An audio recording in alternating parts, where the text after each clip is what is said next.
मध्य प्रदेश के परिवहन विभाग के धन कुबेर सौरभ शर्मा की मुश्किलें बढ़ गई हैं। लोकायुक्त, आयकर विभाग और ईडी की तो एंट्री हो गई है।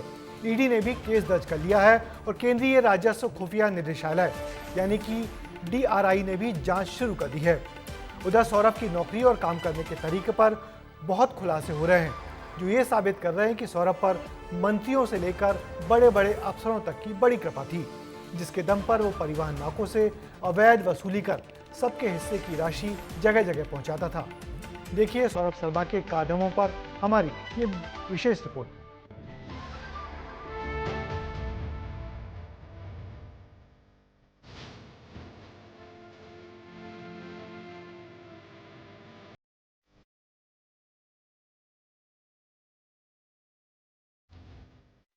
ये कार तो सभी को याद होगी, जिसमें 52 किलो सोना और 10 करोड़ नकदी उगली थी। इसी कार से एक डायरी भी मिली है, जिसमें सौरभ शर्मा की काली कमाई का, उन अफसरों का पूरा लेखा जोखा है जो इस हिस्सेदारी में बांटी जाती थी। ये गाड़ी सौरभ शर्मा के दोस्त चेतन की है। इसी गाड़ी से डायरी बरामद हुई है। इस डायरी में पूरा नेक्सस सामने आ चुका है। करीब 52 आरटीओ व परिवहन विभाग के अधिकारियों के नाम हैं। डायरी में दिसंबर तक की एंट्री भी है। 100 करोड़ के लेन देन का भी जिक्र है। रडार में अब मध्य प्रदेश का पूरा परिवहन विभाग है। वहीं अब इस मामले में ईडी की भी एंट्री हो चुकी है। सौरभ शर्मा के यहाँ पर लोकायुक्त IT की कार्रवाई हुई। उसके बाद मनी लॉन्ड्रिंग केस को लेकर ईडी ने जांच शुरू कर दी है।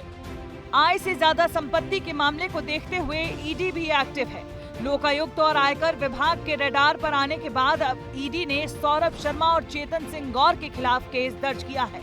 इसके अलावा DRI भी एक्टिव है, यानी केंद्रीय राजस्व खुफिया निदेशालय अब जांच कर रहा है, क्योंकि इस मामले में बरामद हुए गोल्ड के विदेश से आयात होने के भी शक है।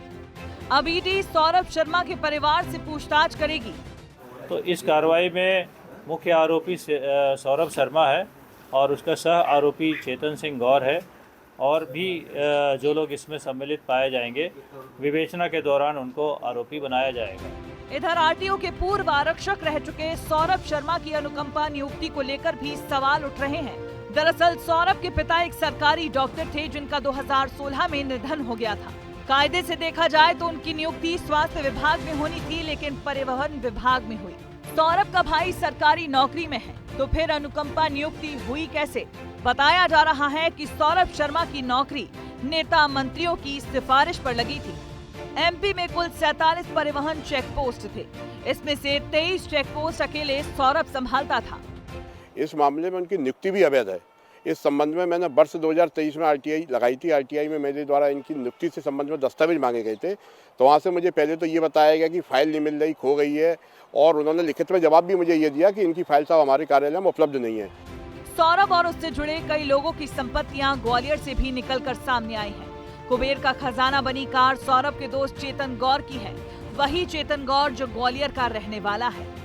चेतन गौर यहाँ पर रहता था और ये चेतन गौर सौरभ शर्मा का करीबी मित्र बताया जाता है। दोनों के कारोबार आपस में चलते हैं। ये ग्वालियर में चेतन गौर का मकान है, जहां पर उनके परिवार रहता है। उनके पिताजी रहते थे, लेकिन स्थानीय लोगों ने बताया है कि उनके पिताजी किसी पारिवारिक समारोह में चले गए हैं। लेकिन आप देख सकते हैं कि ये चेतन गौर जो कभी यहाँ पर आता था, चेतन गौर के परिवार की जो गाड़ियां यहाँ पर रखी हैं, और चेतन गौर के जो नीचे मकान का जो हिस्सा है वो किराए से है। इधर इस पूरे मामले पर सीएम ने भी सख्त लहजे में कहा है कि आरोपी कोई भी हो, बख्शा नहीं जाएगा। प्रयास रहेगा कि हम किसी भी हालत में किसी तरह के भी करप्शन को बर्दाश्त नहीं करेंगे। इसमें जिस स्तर पे भी कार्रवाई करना, लगातार हमारी सरकार ये कार्रवाई करती रहेगी। आरक्षक से बिल्डर बने सौरभ शर्मा के पास इतना पैसा आया कहां से? उसके ऊपर किसका हाथ था और कौन कौन से अधिकारियों ने काली कमाई का स्वाद चखा है? ये सभी सवालों के जवाब आना अभी बाकी है। ब्यूरो रिपोर्ट, विस्तार न्यूज।